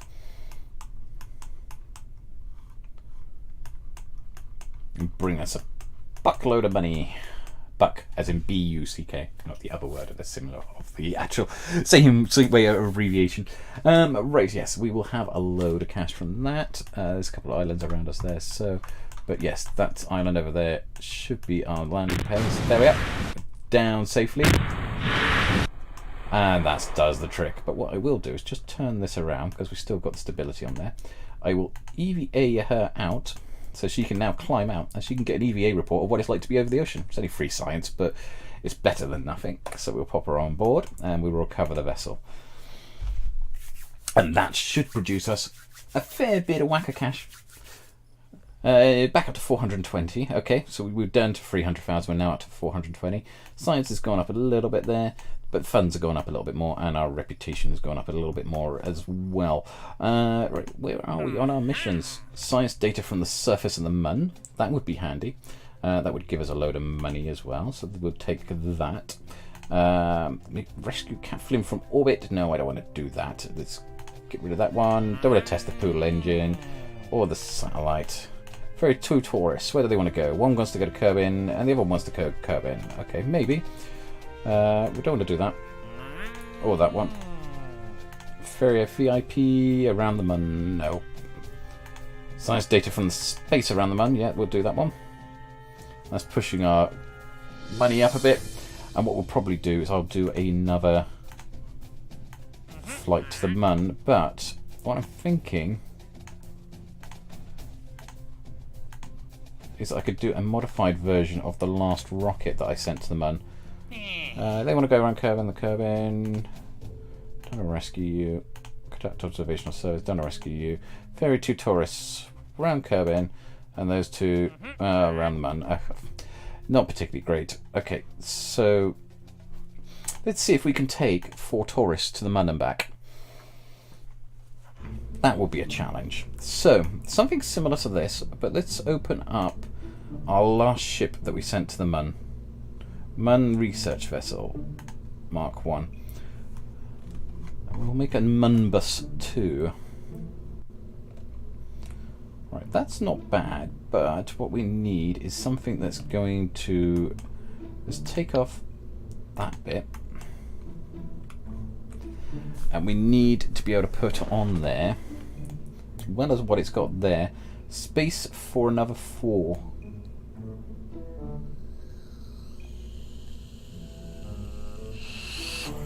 I don't know how we're going to do this on this design. I like this design, but I don't think we're going to be able to do it on this design. So what I'm going to have to do, take off those rockets. Just take off those bits. I like the bottom bit of this rocket. The bottom bit of this rocket is awesome. And I'm going to take off everything from the divider, so that's ready for us to put back together. I like this middle bit here, but we need to get rid of this bit. So we need to keep hold of that bit. That's our science modules. And we need to get rid of that. And we need to get rid of that because we're going to change things around a bit. We need to get rid of the flames, flame pod, and I need an adapter. And I need an adapter that changes from that to that, but I don't want that size, that height adapter. So we could use that, but that's not the right one, so that's not going to work. Structure. I need structural things. See, that one will do the trick. It's not quite the right thing, but it's close enough. Though I could use this one. If I put that one in there and then use adjustment and we just clip it through. There we go. But we lose the windows. Okay. Ah, that's alright. That works. Cool. And then we will put... Where is our lander can? Our hitchhiker can? There we are. So that goes in there instead. We will still then put a heat shield underneath there, actually. So that's our heat shield. So this is the module that's coming back now, this time, rather than the one we had last time. And what I will do is put 4 ways. So there is our parachutes to bring us back. And that should bring us down quite nicely. Put the lights on. Always worth having the lights on.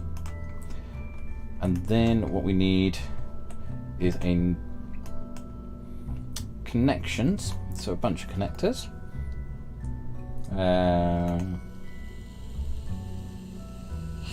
Let's have a look. Coupling.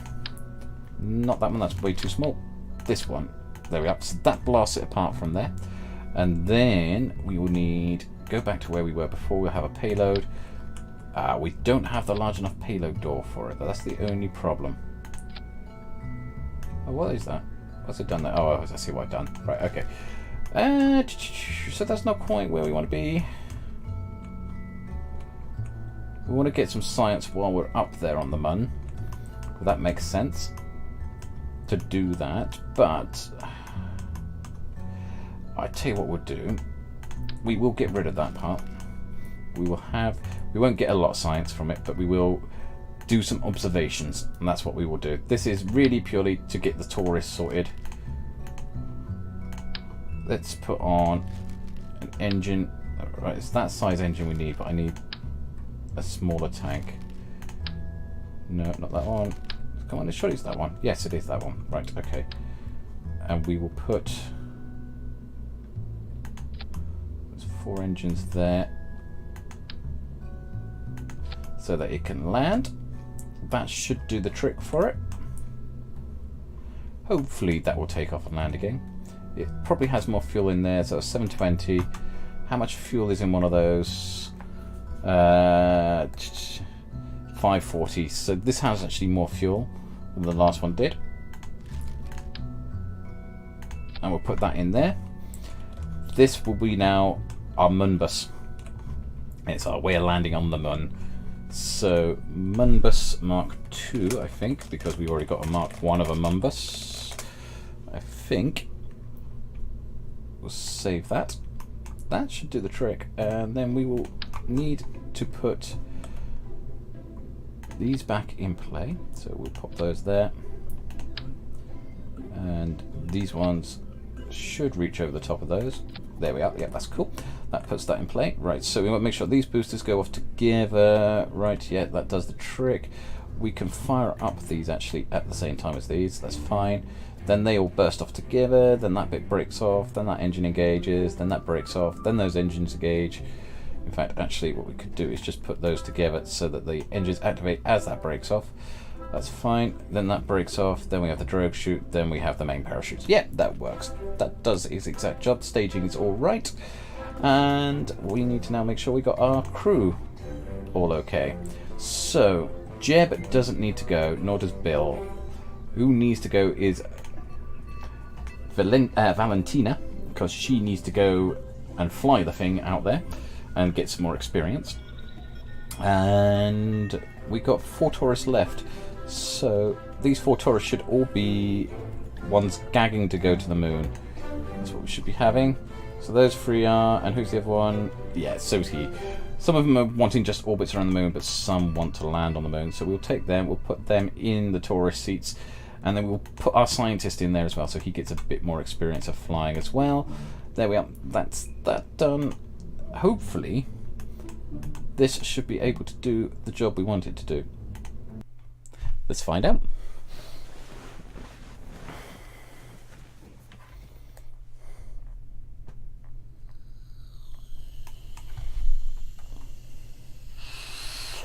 Okay, so we are about to take off in the middle of the night this time. I could fast forward it to the day, but it's not really worth it. Let's just launch it like this. So off we go. Nope, I know what I went wrong there. I know what I forgot to do. That's what happens when you get your Kerbal rockets wrong. And we will revert that flight back to vehicle assembly before it blows up on the landing pad. I forgot to put in some additional struts, because that's what it needs. So if we go in there, we'll go down to the bottom here. I had this problem earlier and I fixed it, but I haven't done it on this version. I loaded up the first version, not the second version of the original spacecraft, which had the fixed problem on it. So, but the fix is actually fairly simple. It's just literally a bunch of struts just holding these side boosters together properly. There we are. That should do the trick. Save that again. Hopefully we've got everyone back in their seats. Yep, cool. We will launch that again and try that again without the shaking apart and the blowing up and destroying itself. I hadn't stabilised the side boosters properly. I hadn't given enough struts to hold it together properly, so they were just starting to shake themselves apart because of the amount of vibrations running up the rocket. So this should now be a bit more structured down and should take off without the boom. That's better.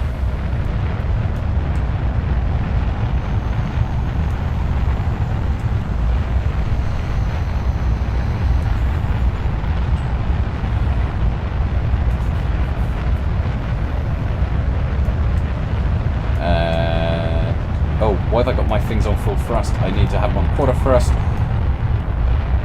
That was me being a bit silly. Okay, this shouldn't need actually any thrust. More thrust, that's got more than enough to get it up. We'll start turning it though, even though we shouldn't do normally.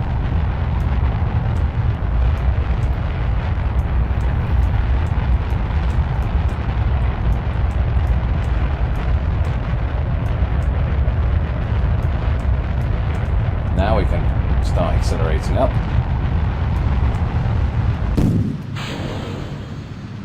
There goes the boosters.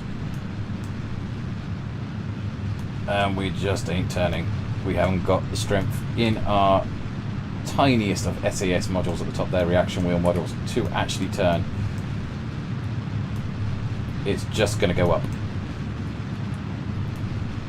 It's just going to go up. It's not going to go anywhere else. That's a problem. Right, okay, so how far up are we going to go? Because we can solve this if we just do a maneuver node there, and we want to head.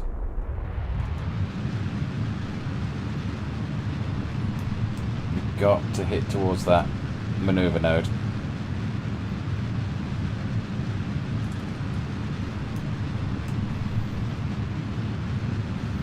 This craft does not want to turn.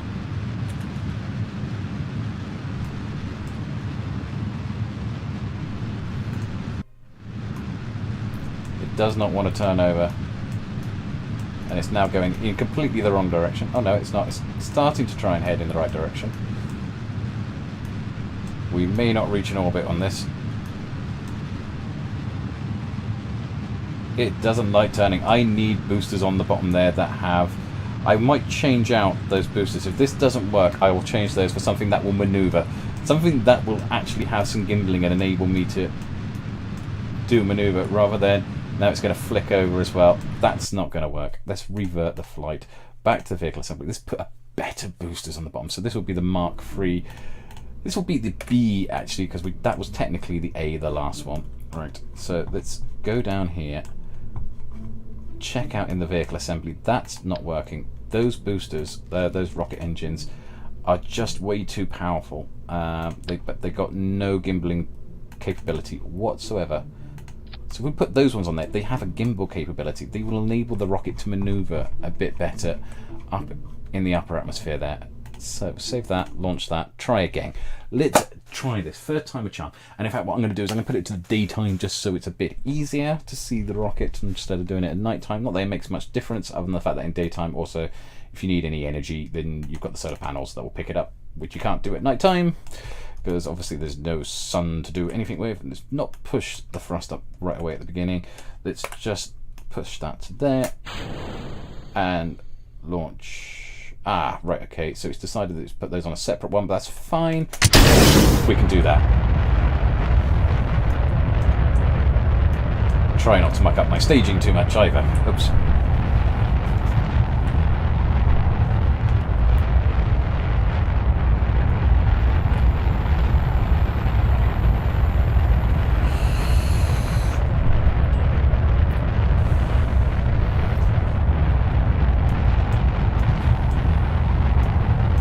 So hopefully that should get us somewhere. Let's speed it up a little bit.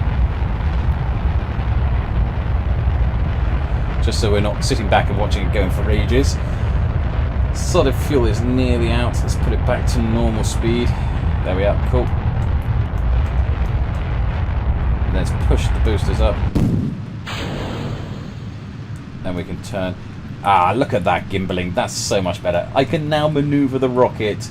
That is so much better what I want. Now we can actually turn the rocket sideways to start heading towards getting an orbit. Far, far better. Right, okay, so where are we in terms of our orbit? We are coming up to about 87, so this will get us up there, but it won't get us into an orbit. Let's have a quick check, see if I can do a maneuver node here that will get us there. It would take a 3-minute burn so far, so we need to be still burning upwards a bit more.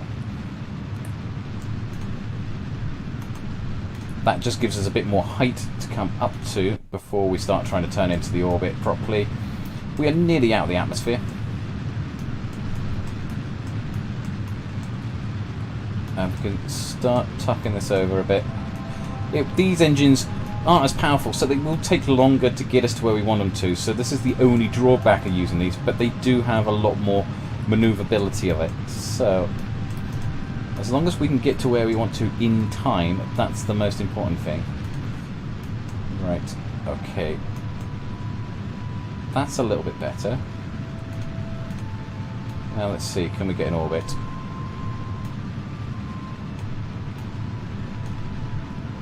That would take 1 minute 42 seconds and wouldn't quite be where we want it to be. Now, how about now? 1 minute 41 seconds. Just getting it somewhere close to where we want to. There we are, cool. Right, so if we now turn towards orbit, so that'll be turning towards that maneuver node. We should now be able to reach orbit if we have enough fuel on board to do it. But then again, this is only the second stage, technically, because first stage is the solid boosters. So this is the second stage of the rocket. We can get rid of that bit and we can go to the next stage of the rocket, the third stage.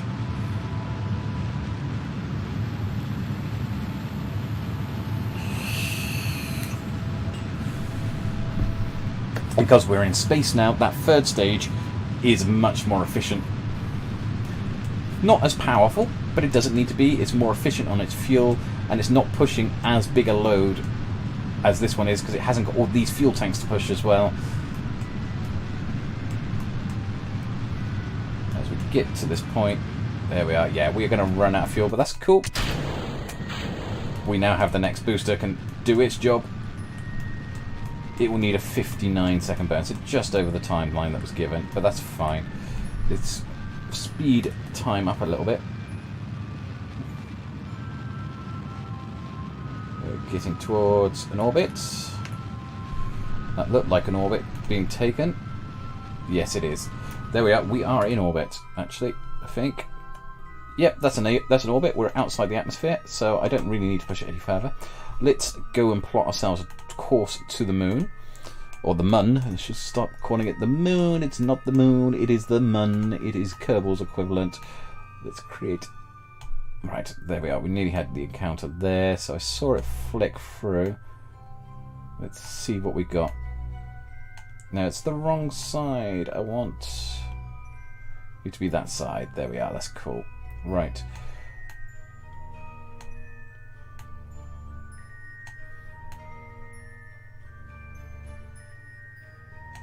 Right, how close is that? That's way too far out. So let's bring you in a bit.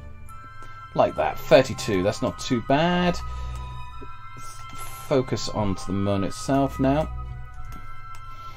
32 kilometers up would be a pretty reasonable attack trajectory. Yep, that does me. So we will go back to this. We need to do a 2-minute burn in 24 minutes. Right, okay. So we're not going to wait 24 minutes, of course. We're going to speed it up. But we'll just get this turned ready in preparation for that burn. And hopefully there should be enough energy to do this. Get it into orbit of the Mun. and begin its deceleration before we have to use the final stage engines, the fourth stage engines technically. Let's just save it there. It's coming down to 8, 7, 6, 5, 4, 3, 2. There we are. 2 minutes 49 seconds away from node. Just speed that up a little bit. There we are. Now 2 minutes 3 seconds. There we are. Cool. That's exactly what we need to do for timing. Let's push towards the mun. And we will speed this up a bit as well.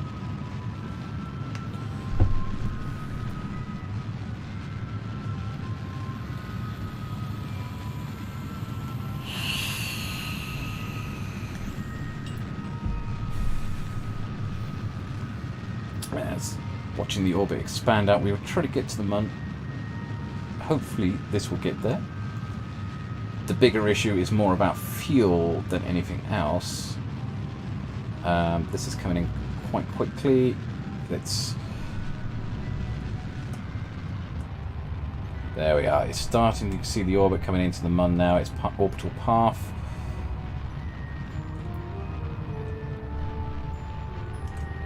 Oh, that's going to push it back out again. Okay, no worries. That's fine. We can make... Here's the thing, if you could do the further out you could do a maneuver, the more efficient it is. So we can make a second correction burn just a bit further out. So we can do that, and we can just bring it in to the mun. Because the closer we can get it to the mun, the more efficient it's going to be. There we are, 20 kilometers. That would be perfect. If we can get it to 20 kilometers, we will need a 7-second burn. How much fuel have we got left? We've got about a third of a tank, or about a quarter of a tank left. So that should be enough at least to get us in orbit of the mun.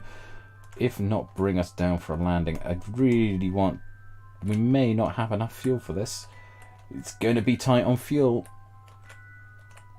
Right, okay, so save that. Let's bring this over to the time that we need to. So down to 19 minutes, 17... 16, 15, 14, 13. It's taking its time. Sorry, bear with me a second. It's getting there. We can see ourselves speeding away from Kerbal. Down to 5 minutes. That's better. 2, 1. There we go. Right, that's close enough. Let's go back to our map, and I just want to check that we do bring this back to where it needs to be.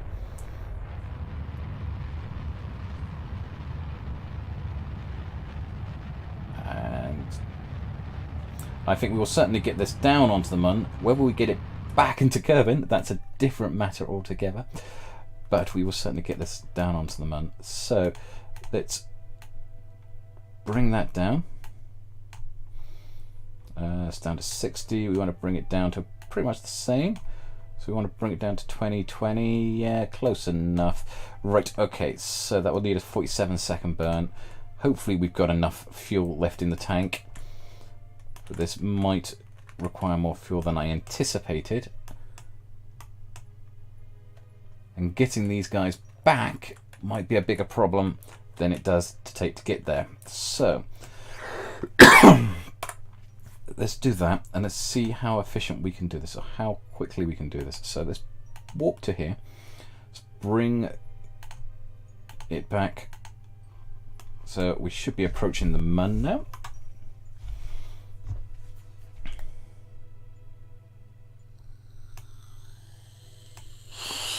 There we are. So the time warp has worked and brought us about 5 minutes out, 4 minutes away from the node. Okay. Let's speed that up. 3, 2, 1. Right, okay.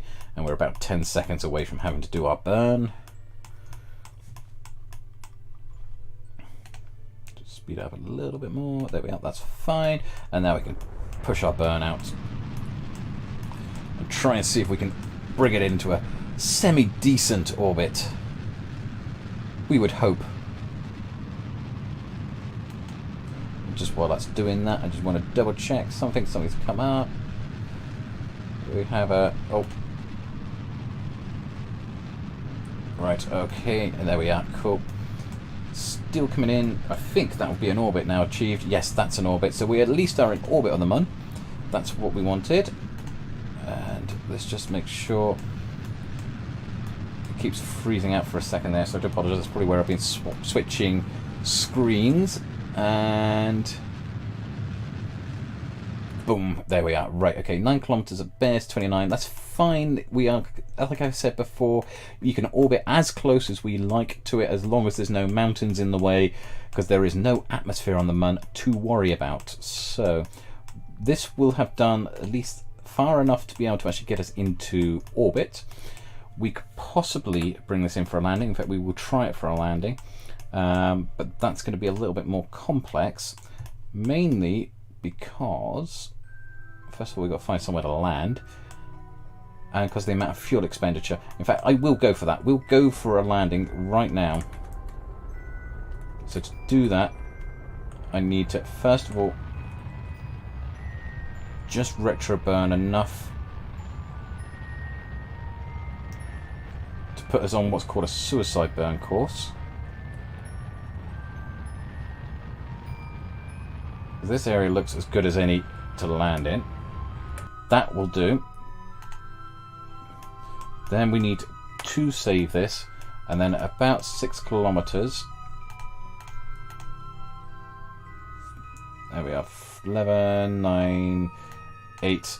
That will do. Right, close enough. We need to point towards the retro. Shove this up to full blast. Use up the last of the fuel here to get as much bled off as possible.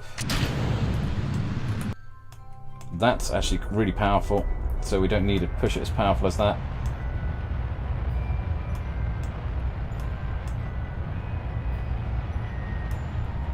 I'm just worried about how much fuel we're using, so we want to try and keep it as efficient as possible.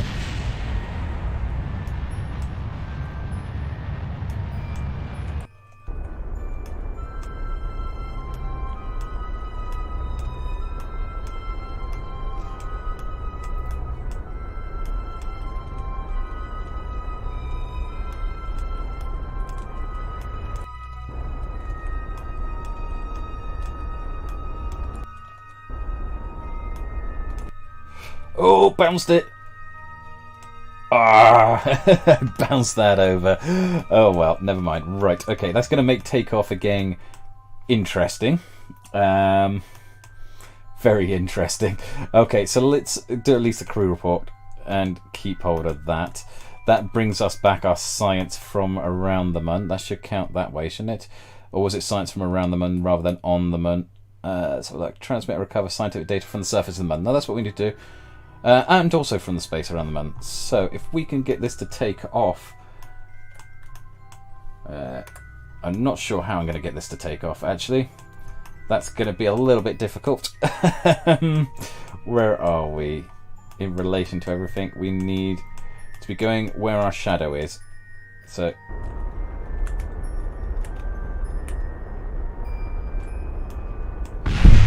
something just blew up and we lost the rocket.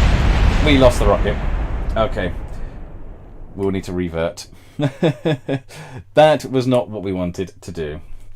So, hopefully... Ah, no, it auto-saved to the moon. So we have lost... This won't even tilt upwards. I have to try and see if I can rotate this. See if I can get it to launch off something.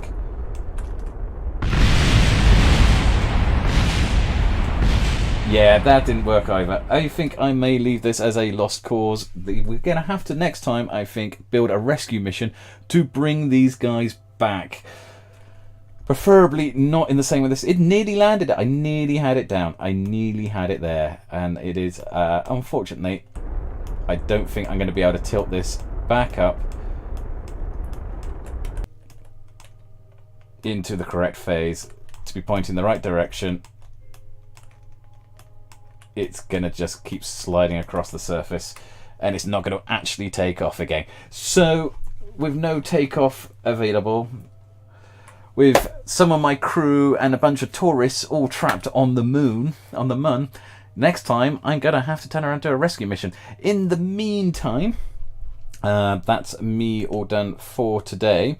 I'm going to log off there, and I'm going to be back maybe later on with a little bit more ESO. We'll see how I feel after dinner. I'll just go and check in on Kitten first, see what she wants to do. But in the meantime, you guys all take care. Pleasure as always playing KSP with everyone. I do love coming back to KSP all the time, and next time I'm going to have to build myself a ship that can come and rescue this. It may well be I'll have to build a ship that looks exactly the same as this to try and rescue it, but this time try and land it properly.